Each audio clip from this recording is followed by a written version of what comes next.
Hello everybody, and once again welcome back to Financify YouTube channel. Today in this video I'm going to show you how you can set your stop loss in your Binance app. So make sure you follow my step till the end.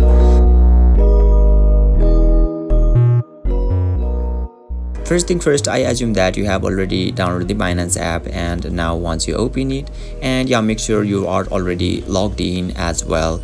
And now right after that, you will be able to see the interface or dashboard of the Binance apps on in the screen, where you can see there is a trade option and a future option.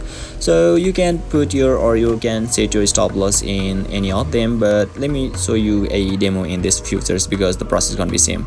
So let's say I just adjusted the amount, and now just down below of this amount you can see there is a TP/SL. So what it basically means is take profit and /stop loss. So once you enable this one, you can see there is a stop loss option, so you can add your amount over here, and you can just see there is a two options. First one is mark price and another one is loss price. So make sure you tick mark this one, select the mark price, and yeah, finally you can tap on the buy long or sell short, and yeah, you will be able to set your stop loss in your Binance app successfully.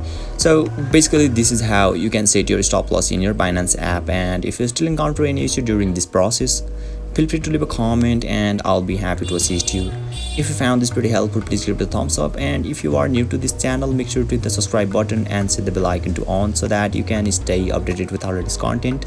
Thank you for watching, and I'll see you next time.